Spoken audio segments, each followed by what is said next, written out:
బంగారం, బ్యాంకులు, ఇతర ప్రైవేటు సంస్థల్లో ఉన్న విడిపించి కొనబడును. కొమ్మూరి గోల్డ్, ఆంధ్ర మరియు తెలంగాణ. బ్యాక్గ్రౌండ్లో విశాఖ సెంట్రల్ జైలు కనిపిస్తోంది కదా. హత్యలు, అత్యాచారాలు, గంజాయి పండించడం, అమ్మటం ఇలాంటి నేరాలు చేసే వాళ్ళంతా వచ్చే ప్లేస్ ఇదే. ఇప్పుడు హాట్ టాపిక్గా మారుతుంది మరొకసారి ఈ విశాఖ సెంట్రల్ జైలు. ఎందుకంటే గంజాయి పండించినా, గంజాయి వాడినా, గంజాయి అమ్మినా నేరమైనప్పుడు ఇక్కడ విశాఖ సెంట్రల్ జైల్లో రిమైండ్ ఖైదీకి గంజాయి సప్లై అవుతుంది. ఇది చాలా సెన్సేషన్ అనే చెప్పాలి. ఎందుకంటే ఎంతో స్థాయిలో నిఘా పెట్టి గంజాయిని అడ్డుకట్ట వేస్తున్నామని చెప్తున్నప్పటికీ కూడా ఒక రిమైండ్ ఖైదీకి ఇందులో సెంట్రల్ జైల్లో ఫార్మాసిస్ట్గా పనిచేస్తున్నటువంటి శ్రీనివాస్ గంజాయి సప్లై చేస్తూ ఉండటం, రెగ్యులర్గా ర్యాండమ్ తనిఖీల్లో గంజాయి పట్టుబడటం అనేది ఇప్పుడు తీవ్ర కలకలం రేపుతోంది. ఉదయం యాజ్ యూజువల్గా డ్యూటీకి వస్తున్నటువంటి ఈ సిబ్బంది అందరికీ కూడా ఇక్కడ ర్యాండమ్గా చెకప్స్ అయ్యి జరుగుతూ ఉంటాయి. ఈ తనిఖీల్లో ఒక లంచ్ బాక్స్లో భోజనానికి బదులు గంజాయి కనిపించింది.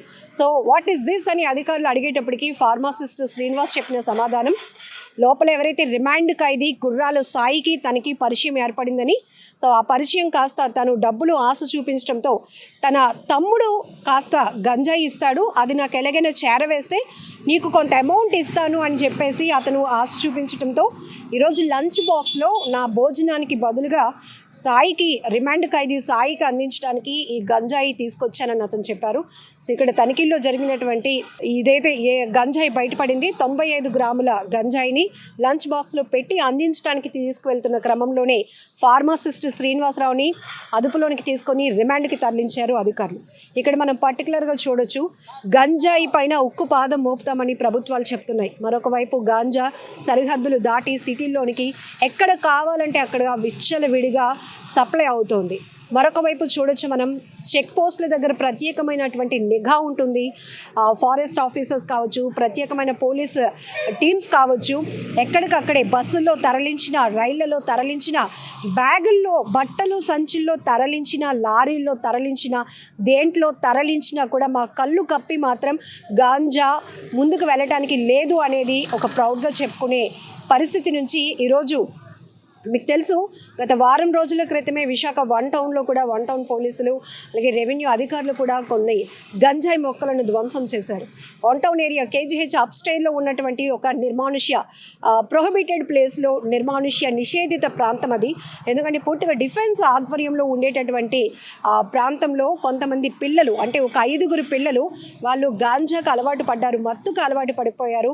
ఇక అంత ఫ్రీగా గంజా దొరకటం లేదు, టఫ్ అయిపోయింది. కాబట్టి మనకి దొరకదేమో అనే ఉద్దేశంతో మనమే పెంచుకుంటే పోలే అనే ఆలోచనతో అటువంటి నిర్మానుష్య ప్రాంతంలో డిఫెన్స్ అధికారుల అండర్లో ఉండేటటువంటి ఒక ప్లేస్లో పిచ్చి మొక్కలతో పాటుగా ఒక 5 గాంజా మొక్కలను కూడా పెంచడంతో ఎప్పటికప్పుడే విశాఖ నగర పోలీస్ కమిషనర్ శంకబ్రత బగ్జీ ఆధ్వర్యంలో విశాఖలో ఇలాంటి అసాంఘిక కార్యకలాపాలపైన పూర్తిగా ఫోకస్ చేస్తున్నారు. ఈ నేపథ్యంలోనే ఎక్కడికక్కడ ర్యాండమ్ చెకప్స్ జరిగినప్పుడు కూడా, చెకింగ్లు చేస్తున్నప్పుడు కూడా ఈ 5 గాంజా మొక్కలు అనేది పట్టుబట్టం, 5గురిని కూడా అదుపులోనికి తీసుకున్న సందర్భం కూడా మనం చూసాం. సో ఈరోజు విశాఖ సెంట్రల్ జైల్లో రిమాండ్ ఖైదీకి గాంజా సప్లై చేయడానికి ఇందులో పనిచేస్తున్న ఫార్మాసిస్ట్ శ్రీనివాసరావు లంచ్ బాక్స్లో గాంజా తీసుకువెళ్ళటం కూడా ఇప్పుడు తీవ్ర కలకలం రేపుతోంది. ఎందుకంటే పూర్తి స్థాయి భద్రత ఉంటుంది. ఇప్పుడు రిమాండ్ ఖైదీ యొక్క ఆలోచన ఏంటి అంటే, ఇక్కడ ఇంత సెక్యూరిటీ, హై ఫోర్స్లో సెక్యూరిటీ ఉంటున్నారు, జైలు అధికారులు ఉంటారు, పోలీసు సంబంధించి వాళ్ళు ఉంటారు, అయినా కూడా ఎలా ఒక వ్యక్తిని తనకి గాంజా తెచ్చి ఇవ్వగలడు అనే కాన్ఫిడెన్స్తో డబ్బులకి ఒప్పందం కుదుర్చుకొని ఇందులో పనిచేసిన ఫార్మాసిస్ట్తో గంజాయి తెప్పించుకోవాలనే ఆలోచన రిమాండ్ ఖైదీకి ఉంది అంటే ఎక్కడ లోపం మనం ఒక్కసారి ఆలోచించాల్సిన అవసరం కూడా ఉంది. ఇప్పుడు మనం చూస్తున్నాం, ఏ ప్రభుత్వం అయినా కూడా మొట్టమొదటిగా మీ ఫోకస్ ఏంటి అంటే గాంజాని మూలాలు పెకిలిస్తాము, కుక్కటి వేళ్ళతో పెకిలిస్తాము. ఎందుకంటే ప్రతి నేరానికి కనెక్ట్ అయి ఉన్నది గాంజా. మత్తు, గంజా వీటికి బాగా, డ్రగ్స్కి, ఇలాంటి మత్తుకి అలవాటైపోయి యువత తమ భవిష్యత్తును చేతులారా చేజార్చుకుంటున్నారు. చాలామంది నేరాలు కూడా చేస్తున్నారు, ఆ మత్తులోనే జైలు పాలవుతున్నారు. వాళ్ళ భవిష్యత్తు పూర్తిగా అగమ్య గోచరంగా మారుతోంది. కాబట్టి ఫస్ట్ క్రైమ్ రేట్ తగ్గించాలంటే గాంజా విచ్చలవిడిగా కాదు కదా, అసలు గాంజా పెంపకం ఎక్కడైతే జరుగుతుందో రూట్ కాజ్ తెలుసుకొని, ఒకసారి మనం ఎక్కువగా చూస్తున్నాం ఏజెన్సీ ప్రాంతాల్లో గంజాయి మొక్కలు కానీ గంజాయి పెంపకం జరుగుతుంది. ఎందుకంటే గ్రౌండ్ లెవెల్లో చూడొచ్చు మనం. పరివర్తన కార్యక్రమం పక్కన పెడితే, అంటే మత్తుకు అలవాటు పడి ఇట్లా జైలుకు వెళ్ళి వీళ్ళలో పరివర్తన తీసుకురావటం, కౌన్సిలింగ్ ఇవ్వటం ఒకటైతే, ముందుగా గిరిజనులు కొంతమందికి అక్కడ పండించే పంటలకు గిట్టుబాటు ధర లేక, వాళ్ళకి సరైన ఉపాధి అవకాశాలు రాక, ఎవరో దళారుల మాటలు నమ్మి మభ్యపడి వాళ్ళు ఏం చేస్తున్నారంటే, మనం వేసే పంట ఎవరికి తెలియదు కానీ దీని నుంచి పెద్ద మొత్తంలో మనకి రాబడి వస్తుందని ఒక ఆలోచనతో దళారుల మాటలు నమ్మి వాళ్ళ వలలో చిక్కుకొని కొంతమంది గిరిజనుల చేతే గాంజా మొక్కల పెంపకం చేయిస్తున్నారు. అటువంటిది డ్రోన్ సహాయంతో కూడా హై సెక్యూరిటీతో డ్రోన్ ఫ్లై చేయడం వల్ల గాంజా మొక్కలు ఎక్కడైతే పెంచుతున్నారు, గాంజా పంట ఎక్కడైతే ఉందో పోలీసులు కూడా గుర్తించి వాటిని నాశనం చేయటం, పెద్ద మొత్తంలో తనిఖీల్లో పట్టుబడినటువంటి గాంజాను ధ్వంసం చేయటం, ఇవన్నీ కూడా ప్రత్యేకమైన కార్యక్రమాలుగా పోలీస్ డిపార్ట్మెంట్ చేస్తూ ఉంటుంది.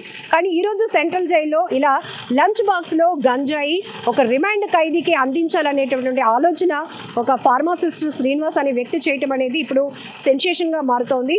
సో దీంతో అధికారులు కూడా పూర్తిగా అలర్ట్ అయ్యారు. ఒక్కసారిగా చెకింగ్ చేస్తూ ఉన్నారు. ఎందుకంటే వీళ్ళకి బయట జీవితంలో ఉండేటప్పుడు కొన్ని అలవాట్లు ఉండొచ్చు కాక, ఒక్క రకంగా చెప్పాలంటే సినిమాల్లో మనం చూస్తూ ఉంటాం, ఒక ఇన్ఫ్లుయెన్సర్గా ఉండేటటువంటి రౌడీ, కరుడు కట్టినటువంటి ఒక రౌడీ ఎవరైనా జైలుకు వెళ్ళినప్పుడు బయట ఎలాంటి ఫెసిలిటీస్ అయితే అందుతాయో జైల్లో కూడా వాళ్ళకి అందటం చూస్తాం.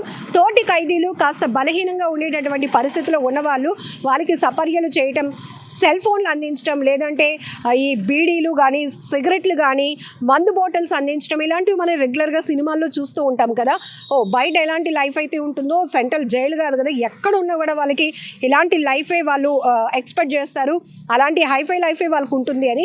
సో అదే సినిమాటిక్గా ఈరోజు ఇక్కడ సెంట్రల్ జైల్లో ఉన్నటువంటి రిమాండ్ ఖైదీకి గంజాయి అందించాలనే ఆలోచనలో ఈరోజు ర్యాండమ్గా అధికారులు చేసిన తనిఖీల్లో పట్టుబడినటువంటి ఫార్మాసిస్ట్ని అయితే అధికారులు రిమాండ్కు తరలించారు.